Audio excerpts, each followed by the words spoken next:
So when I was little, my mom took me and my brother to the local pool. I was 12, he was 4. So while my mom and I sunbathed, he played in the kiddie pool.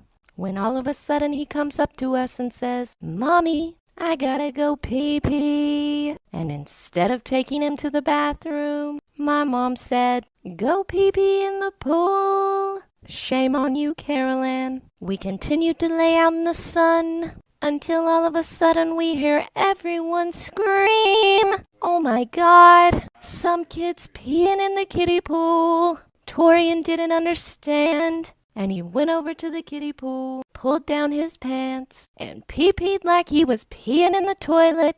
But my mom is clever, and she pretended like she didn't know whose kid it was, and we never went back to that pool.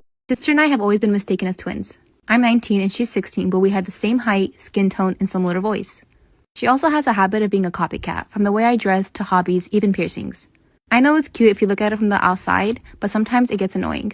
Like, yeah, we are quite close too, but why does she always happen to pick up everything I pick up? One afternoon, I was tidying up some costumes in my college showroom and found a rather cute brown and pink wig. It looks like a mushroom. I put it on, think it looks rather funny, so I snapped a picture and posted it to my Instagram. I received a text from my sister asking if I really cut my hair. I didn't mention it was a wig. While I somewhat have a feeling that she might copy that too, I lied and replied yes. I came home that weekend and lo and behold, my sister emerged with the same silly brown and pink bob cut, except this one is on her permanent hair.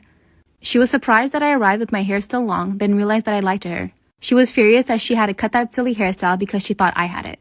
I literally want to cry. So if you didn't know, I have a sister, and her name's Ashley, and we both have boyfriends. And every night we both fall asleep on the phone with our boyfriends. So one day we're all hanging out and we're like just talking. And my sister's boyfriend looks at me and he's like, "You need to stop going into your sister's room in the middle of the night." And I look at him and I'm like, "What are you talking about? I don't have a reason to go into her room. Like I don't go into her room, especially in the middle of the night." Then my boyfriend hops in the conversation and he's like, No. He's like, "No, I hear Ashley go into Kayla's room every night and stare at her." So me and my sister both look at each other and we're like, we don't go into each other's rooms, do we? And we agreed that we do not. And they said this has been going on for months. So for months, somebody or something has been going into me and my sister's room for about 15 minutes every night and watching us sleep. I went to Myers and I bumped into a guy in an aisle who was really, really tall with long hair. And I was like, "Oh, my bad, excuse me." He looked down at me. He was like, "Oh, no, you good. Next thing I know, every aisle that I went to after that, he somehow ended up in the same aisle. So I tested the dude out to see if he was really following me or if maybe I was going crazy, you know. So I went to the tampon aisle over by the makeup and all the women's products. Why he end up in that aisle too? So then I started taking my sweet ass time trying to see if this man would leave, which he never did. So I went to self-checkout and deliberately checked the product wrong. When assistants came, I told them, "Hey, look, it seems like this dude's been following me all this time. Can somebody walk me out to my car?" They sent one of the guys that wrangle up the cars to walk with me. So I finished my checkout and me and the Myers employee walked out together.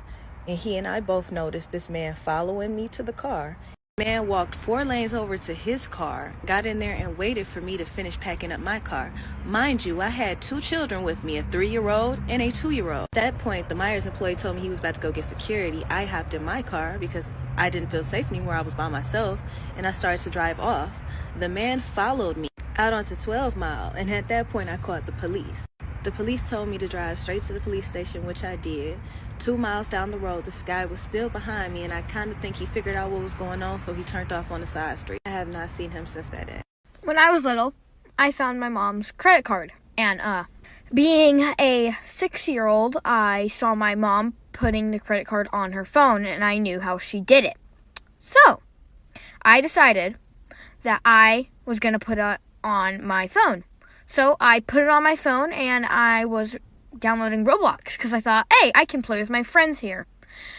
That day, I spent $2,000 worth of freaking money on Robux.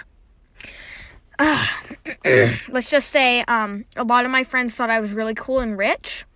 When my mom found out, I hid from her for seriously like a day, and then once I got in there, She wasn't mad, she just said I was Captain Robux. My future mother-in-law is the absolute worst person I've ever met in my life. I'm 30 years old and my boyfriend is 31 and we've been together for 8 months. He's the sweetest and most caring man I've ever met in my life, but the biggest surprise is when I met his mother. I'm a natural redhead, so when we sat down for dinner, she asked me if my parents had the same color hair. And then she proceeds to ask me, does the carpet match the drapes? I looked over to my boyfriend who seemed equally as shocked, but he didn't say anything. And when I didn't respond back, she said, don't worry, I'll ask my son about it later.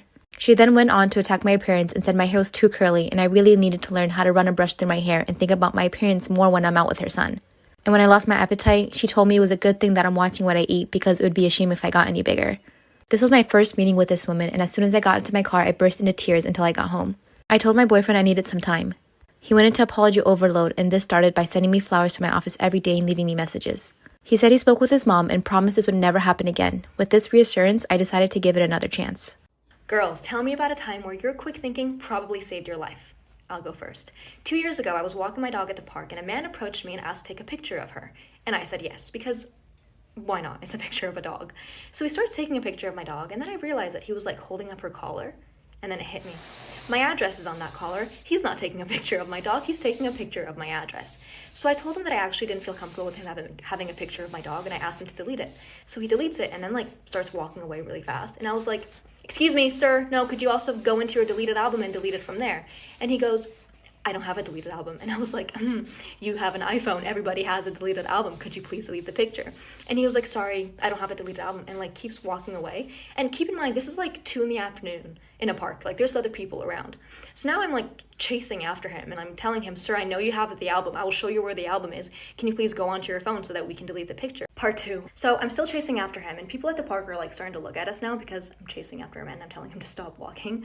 And so he stops and I tell him again to delete the photo from the deleted album and he goes, I don't have a deleted album. And I was like, yes, you do. Everybody does. It'll take 10 seconds. And he goes, fine. And he like goes in his phone and does something for a second. He goes, there, it's gone. And I was like, could I see the deleted album just to make sure it's gone? And he goes, no, you can't look at my phone. And I was like, I don't want to look at your phone. I just want to see the album just to make sure the picture is gone. That's it. And he goes, no, you're not going to look at my phone. And I was like, sir, I'm not going to stop and I'm not going to leave until you show me the album. So please just show me the album so we can be done with this. So he shows me the album. The picture was still there. So I made him delete it in front of my eyes. What if I hadn't noticed that he took a picture of my address? And what if I went home that day and, you know, that night when I took my dog out to pee, he was outside waiting for me? I mean... This is my strangest encounter with a nail client story. So when I first started doing nails, I didn't have a lot of clients. I decided to run a promotion where you would get $15 off your first set of nails. And I was only charging between $35 and $55 to begin with, so it was already cheap. I would only take 1 nail client a day just because I had school and I would take a lot of hours to do nails. A girl messaged me and had made an appointment for 4 o'clock. So I had my friends from school come over and wait with me there until the girl came just to make sure that she wasn't, you know, a serial killer. So 4:30 comes along, she says she's running late, 5:30, 6:30, 7:30. Finally, 8 o'clock, she texts me and says that she's outside. She smelled like a mixture of BO and marijuana. I finished doing her nails around 12 o'clock at night just to find out that she didn't even text her ride to come yet and she lived an hour away. I told her it was fine and she can make herself comfortable while she waits. She proceeds to lay in my bed.